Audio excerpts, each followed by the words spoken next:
Welcome again, ladies and gentlemen, to yet another episode of Property Corner with me, your host, Zaid, here at UAE Real Estate. Today, I'm joined with an esteemed guest, Mr. Ahmed Ashfaq, our sales manager, a veteran in the Dubai real estate market. He's been here since 2003, witnessed the rise and fall of the Dubai market, and today, he's going to be answering a very sensitive question. Mr. Ahmed, thank you very much for joining us. It's my pleasure to be here, Zaid. Thank you very much. So, Mr. Ahmed, today this question is the talk of the town. This question is on every investor, individual, even end user's mind. The UAE-Israel peace treaty. What would that impact and how would that impact the Dubai real estate market? That's a great question, Zaid. First of all, I would like to start off by congratulating UAE for yet achieving another great historical event. So congrats to them. Now, to answer your question, Zaid, I will highlight a few points over here so our viewers could basically get an idea how could this treaty impact as a positive way to our real estate market. First of all, statistically, I'm not sure if you're aware of this or not, Israel is the fourth largest investor in New York for a decade itself. We're not even mentioning London here, Hong Kong, and Australia. So imagine, just recently, Zaid, one of the largest Israeli investment house purchased a building in New York for almost $310 million. Wow, that's a lot of zeros and dirhams. That's almost close to $1 billion dirhams, Zaid. That is a lot of zeros.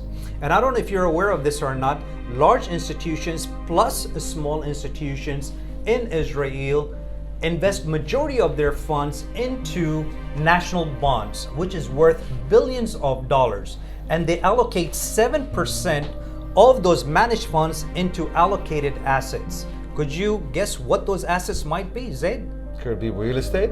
Definitely. Once again, it is always comes down to money generating real estate. So they're always looking into investing into properties such as retail, offices, and family housing homes.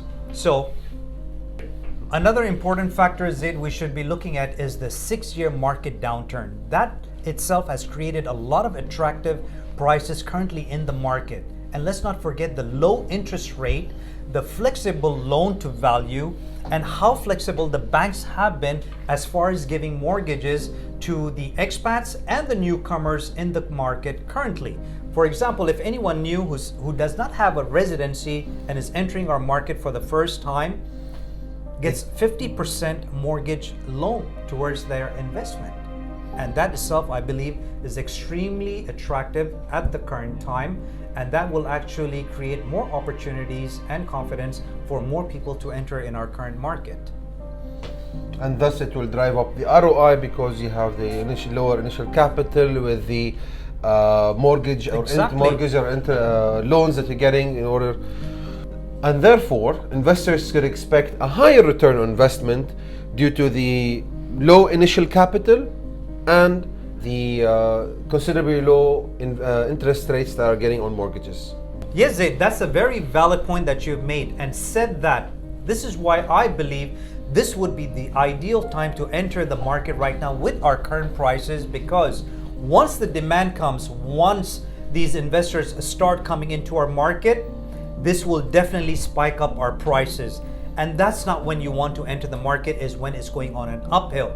Because we believe in America that what goes down must come up, Zaid.